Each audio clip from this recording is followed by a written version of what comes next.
మేడారం మహాజాతర వనదేవతలందరితో ఆవిష్కృతమై నిండు జాతరగా మారింది. గద్దెలపైకి వనదేవతల రాకతో భక్తులు తండోపతండాలుగా తరలివచ్చి మొక్కులు చెల్లించుకుంటున్నారు. మరింత సమాచారం మా ప్రతినిధి మణికేశ్వర్ ప్రత్యక్ష ప్రసారం ద్వారా అందిస్తారు. ములుగు జిల్లాలోని మారుమూల అటవీ ప్రాంతమైన మేడారం భక్తజనంతో పులకించిపోతుంది, పునీతమవుతుంది. ఆధునిక దేవతలుగా వెలిచిన సమ్మక్క సారలమ్మనే కాదు, వివిధ ప్రాంతాల నుంచి వచ్చిన భక్తుల తండోపతండాలు, తరలి వస్తున్న నినాదాలు, ఒల్లివెత్తుతున్న నినాదాలతో ఆత్మీయతను, ఆనందాన్ని పంచుకుంటుంది. అంటే ఆత్మనూన్యతను తొలగించి ఉత్తేజాన్ని పంచిస్తుంది. సమ్మక్క సారక్క అంటే పోరాటపు ప్రతీకగా నిలిచింది. నడిచిన దేవతలుగా కొలిచే విధానం అమలుతుంది. ఫలితంగానే ఇప్పుడు మేడారము ఒక గూడారం, భక్తుల గూడారంగానే మారిపోయింది. సహజంగానైతే పట్టణాలలో, భారీ మెట్రోపాలిటన్ సిటీలు, నగరాలలో కనిపించే జన సందోహం అంతా ఈ 40 రోజుల నుంచి మేడారంకే తరలి వచ్చింది అన్నట్టు ఉంది. మనం చూస్తున్నాం ఇప్పుడు సమ్మక్క సారలమ్మ పగిడిద్దరాజుల గద్దెలు. ఇది ఒక్క నిమిషం, దాదాపు ఈ వారం 10 రోజుల నుంచి ఒక్క నిమిషం తేడా లేకుండా ఇట్లా వరుస కొనసాగుతుంది. 2 రోజుల నుంచి అయితే మొన్న 27వ తేదీ నుంచి మాత్రం చూసుకుంటే ఇప్పుడు ఇట్లా కనీసం ఎక్కడ జనంకు విడిది లేకుండా, ఎక్కడ విరామం లేకుండా ముందుకు సాగుతూనే ఉంది. ఇది సమ్మక్క సారలమ్మ గద్దెల దగ్గర ఉన్న పరిస్థితి.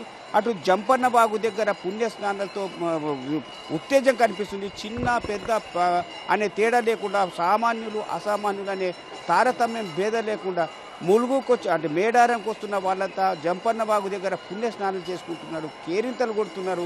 2 ఏళ్ల కిందట మొక్కుకున్న కోరికలన్నీ తీరినాయని ఆనందాన్ని పంచుకుంటున్నాడు. అక్కడి నుంచి ముందుకొచ్చి కాస్త తలనీలాలు అర్పించిన తర్వాత తిరిగి మొక్కులు చెల్లించిన తర్వాత మరో 2 ఏళ్లకు వచ్చే ఏదో ఒకటి కోరుకోవడం, అక్కడి నుంచి సమ్మక్క సారలమ్మని గద్దెలను దర్శించుకోవడం. ఇది భక్తుల్లో ఒక 3-4 విధాలుగా, అంటే 3-4 అంశాలకు పొందుపరిచినట్టుగా ఉంటుంది. ఇందులో అక్షరాస్యులు నిరక్షరాస్యులు, సామాన్యులు అసామాన్యులు అని తేడా లేదు, నాగరికులు అనాగరికులు అనేదానికి లేదు. ప్రతి ఒక్కరిలో సమ్మక్క సారక్క ఏదో ఒక రకమైన ఉత్తేజాన్ని ఇస్తుంది, ఉప్పొంగిస్తూ అంటే ముందుకు నడిపించేలా చేస్తుంది. ఒక్కొక్క దేవత దగ్గర, ఒక్కొక్క ఆలయానికి దగ్గర ఒక్కొక్క ప్రత్యేకత ఉంటుంది. కొంతమంది కొన్ని తమ కులదైవాలుగా భావించి ముందుకెళ్ళి వెళ్ళడము, తర్వాత ఏడాదికోసారి ఒక పూజలు చేసుకోవడం, మధ్యన దర్శించుకోవడం కనిపిస్తుంది. కానీ సమ్మక్క సారక్క మాత్రం దానికి భిన్నంగా ఇక్కడ కులదైవము అనే విలవేల్పు అనే దానికి లేదు.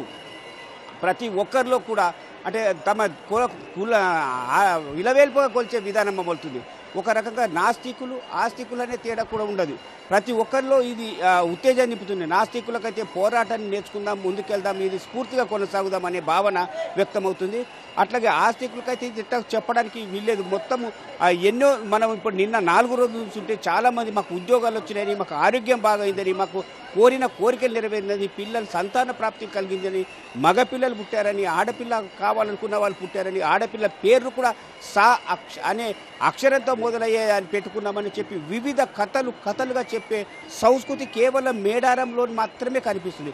దానికి అనుగుణంగానే భక్తజనం పులకించిపోతుంది. ఇక్కడ భక్తులు ఇబ్బంది లేకుండా ఎంతో వ్యయ ప్రయాసాలు ముందుకు వస్తున్నప్పటికీ, అధికార యంత్రాంగం ఏర్పాటు చేశామని చెప్తున్నప్పటికీ భక్తులకు సరిపడా ఒక సౌకర్యం అయితే కలిగట్లేదు. ఇక పోలీసు యంత్రాంగం చాలామంది పోలీసులతో కొంత అత్యుత్సాహం కనిపిస్తుంది. చాలాసార్లు పోలీసులకు భక్తులకు వాగ్వాదం జరుగుతుంది. మిగతా కొన్ని ప్రభుత్వ శాఖలు మాత్రం సమన్వయం చేసుకుంటే ఈ జాతర మాత్రం పరిపూర్ణమవుతుంది. పైగా ఇవ్వాలటి కోసం ప్రతి ఒక్క భక్తుడు చూస్తారు, ప్రత్యక్షంగా పరోక్షంగా. ఎందుకంటే సమ్మక్క సారక్క పగిడిద్దరాజు గోవిందరాజులు ఇవాళ గద్దెలపై ఉన్నారు. అంటే 4 రోజుల వేడుకల్లో ప్రధాన ఘట్టం ఈరోజు. ఈ ఘట్టం కోసమే లక్షలాది కోట్లాది మంది వ్యక్తులు ప్రత్యక్షంగా పరీక్షకు చూస్తారు. దానికోసమే ఒక 2 రోజుల ముందు కూడా 3 రోజుల ముందు కూడా వచ్చి వేచి చూసే వాళ్ళు కూడా ఉన్నారు.